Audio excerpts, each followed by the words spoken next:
Lab assistant science के exam में न्यूनतम मार्क्स को लेकर अभी भी बहुत ही ज़्यादा कन्फ्यूजन बना हुआ है।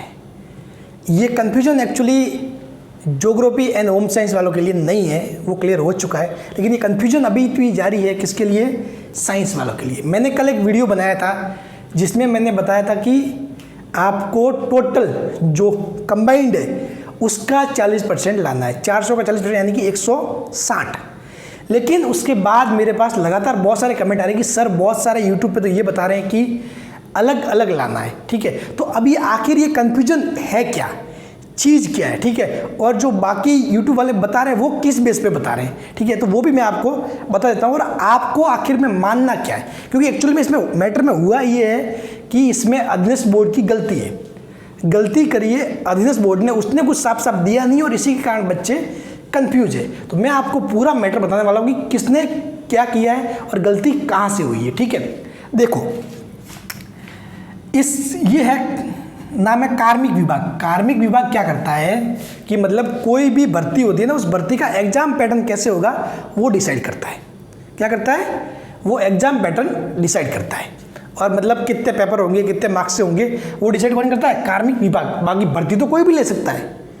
ये भर्ती जैसे कि अपने अध्ययन बोर्ड ले रहा है, ये चाहते तो किसी और बोर्ड को भी दे सकते थे। ठीक है, लेकिन नॉर्मली तो राजस्थान में अध्ययन बोर्ड ही करता है इस टाइप की भर्ती। ठीक है, तो भर्ती कोई भी बोर्ड कर सकता है, लेकिन नियम किसके चलेंगे? कार्मिक विभाग के। किसके? कार्मिक विभाग के। अब देखो गलती क्या हुई। कार्मिक विभाग ने साफ साफ लिखा है।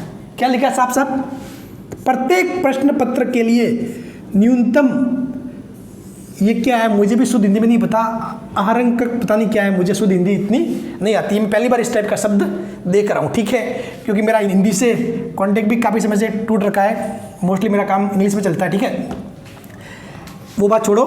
तो इस शब्द को मैं तो समझ नहीं पाया, ये हो सकता है कुछ होगा अंक वगैरह। ठीक है, कि भाई न्यूनतम जो अर्जित करने अंक वो हो सकता है। जिसको शुद्ध हिंदी आती है वो प्लीज़ कमेंट करके जरूर बताएं। अंक 40% होंगे। कितने होंगे? 40%। कितने? 40%। तो इसमें साफ साफ लिखा है प्रत्येक प्रश्न पत्र। कार्मिक विभाग के जो नोटिफिकेशन है उसमें साफ साफ लिखा हुआ है प्रत्येक प्रश्न पत्र। अब भाई साहब इन्होंने अध्ययन बोर्ड ने क्या किया? अध्ययन बोर्ड ने लिखा परीक्षा। परीक्षा तो क्या होती है? पूरी परीक्षा होती है। ठीक है, मतलब पेपर 1 और पेपर 2 मिला के क्या होता है? परीक्षा होती है। परीक्षा में न्यूनतम उत्तीर्णांक 40% निर्धारित है। तो भाई मैं पहली बात तो ये कहना चाहूँगा कि आप परीक्षा लिखने की जगह ये लिख लेते कि प्रत्येक प्रश्न पत्र में न्यूनतम उत्तीर्णांक 40% निर्धारित है, तो इतना कन्फ्यूजन होता ही नहीं। और सबसे बड़ी बात, इन्होंने ऐसी की ऐसी लाइन ज्योग्राफी और होम साइंस वालों के लिए भी लिखी है। तो अगर साइंस वालों के लिए कुछ स्पेशल होता तो इस लाइन में थोड़ा बहुत तो बदलाव होता। ठीक है, तो यहाँ से देखो, इस लाइन को देख के कहीं से भी ये नहीं लग रहा कि ये प्रत्येक प्रश्न पत्र कहना चाह रहा है। अध्ययन बोर्ड की इस लाइन को देखते हुए तो सिर्फ इतना ही समझ में आ रहा है। क्या? अध्ययन बोर्ड की इस लाइन को देखते हुए तो सिर्फ इतना ही समझ में आ रहा है कि आपको परीक्षा यानी कि टोटल, ठीक है, मैं कितने 400 का 40 160 लाने, क्योंकि मुझे अच्छे से पता है जब ACF का नोटिफिकेशन आया था, जो मैंने एग्जाम दिया, उसमें भी 4 पेपर हुए थे। उसमें साफ साफ लिखा हुआ था कि प्रत्येक प्रश्न पत्र, जहाँ पर ऐसा होता है ना, ACF का नोटिफिकेशन देख लेना, मेरा बहुत बार पड़ा हुआ है। ठीक है, उनमें साफ साफ लिखा था, क्योंकि उसमें आपको प्रत्येक पेपर में लाने थे अलग अलग मार्क्स। तो उन्होंने लिखा था कि प्रत्येक प्रश्न पत्र में एग्रीगेट 35% और कुछ टोटल का कुछ 40%, ऐसा कुछ था। तो वहाँ पर साफ साफ मेंशन कर रखा था। तो जहाँ पे भी अलग अलग होता है वहाँ पे साफ साफ मेंशन होता है। तो इसीलिए ये अध्ययन बोर्ड की गलती है, बहुत बड़ी गलती है। इन्होंने इस टाइप को लिख के जल्दी में कॉपी पेस्ट करने के चक्कर में इस टाइप लिख के बच्चों को कन्फ्यूजन में डाल दिया। जबकि कार्मिक विभाग ने क्या दिया? प्रत्येक प्रश्न पत्र। और नियम के हिसाब से क्या होता है? कार्मिक विभाग जो बोलेगा वो परीक्षा एजेंसी यानी जो भी अध्ययन बोर्ड या जो भी बोर्ड है उनको करना होता है। तो अब कंफ्यूजन ये है कि सर हम क्या करें, जल्दी से ये बताओ। तो अब स्टूडेंट्स क्या करें?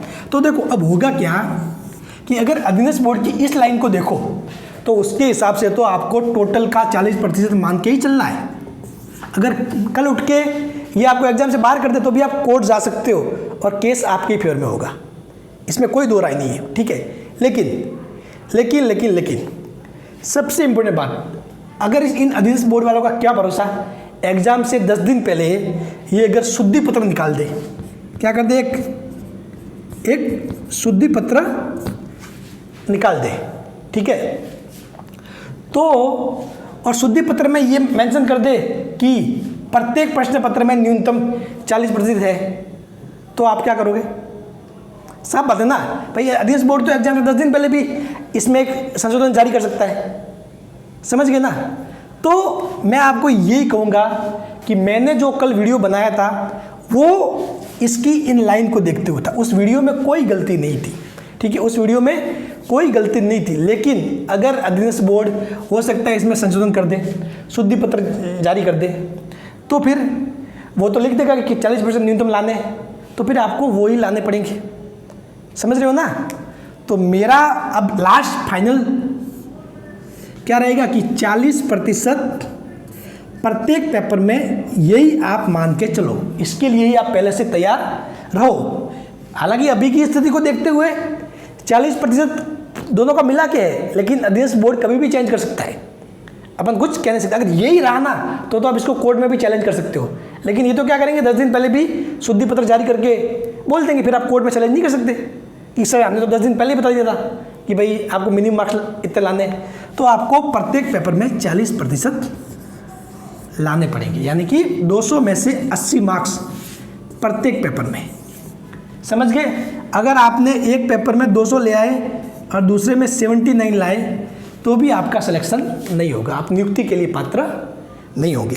तो मेरे ख्याल से अब आप मेरी बात को समझ गए होंगे, यहाँ पर कोई भी गलत नहीं है, ना तो मैं गलत हूँ, ना ही किसी ने और किसी यूट्यूब वाले ने बताया होगा वो भी गलत नहीं, क्योंकि उसने इस कार्मिक विभाग वाले पॉइंट को देख के बताया होगा, ठीक है, जबकि मैंने पूरा का पूरा इस अधीनस्थ बोर्ड वाली जो लाइन है उसको देख के बताया। क्योंकि अपने को तो अभी रियल देखे तो अपना मतलब किससे होता है, अधीनस्थ बोर्ड से। अपना मतलब कार्मिक बोर्ड से अपना कोई सीधा लेना देना नहीं है, अपना सीधा लेना देना है अधीनस्थ बोर्ड से, और अधीनस्थ बोर्ड का लेना देना है कार्मिक विभाग से। लेकिन नियम के हिसाब से अधीनस्थ बोर्ड को कार्मिक विभाग की जो भी बात है उसको मानना पड़ता है। तो ये तो भाई साहब 10 दिन पहले या 20 दिन पहले ही संशोधन जारी कर देंगे और फिर अपन फंस कौन जाएंगे, अपन लोग। तो इसीलिए अब बेटर है कि 40% ही मान के चलो, वो भी अलग अलग। तो मेरे ख्याल से अब आपका कन्फ्यूजन दूर हो गया होगा। टाइम मैंने बहुत ले लिया, लंबा वीडियो है, बन गया है, लेकिन मैं चाहता हूँ कि कन्फ्यूजन दूर हो, किसी भी टाइप का कुछ कन्फ्यूजन नहीं रहे। और जो कल मैंने जो वीडियो बनाया था ना वो भी कोई गलत नहीं था, ठीक है। तो इसीलिए मैं चाहता था कि आपको पूरा कन्फ्यूजन क्लियर करूँ, चीज़ें बिल्कुल आपके सामने लाऊं, ठीक है ना। तो ये है सारी चीज़ें आपके सामने। गलती किसकी गलती की वजह से ये सब कुछ हो रहा है, अधीनस्थ बोर्ड की गलती वजह से। ये अगर परीक्षा की जगह प्रत्येक प्रश्न पत्र लिख देता, जब भाई कार्मिक विभाग ने लिखा है कि प्रत्येक प्रश्न पत्र, तो इसको लिखने में क्या दिक्कत थी, प्रत्येक प्रश्न पत्र में, बस बात खत्म। चलिए, तो आप अगर एटलीस्ट ये मान के चलोगे तो वो टोटल का 160 तो हो ही जाएगा, समझ रहे हो ना। So thank you so much.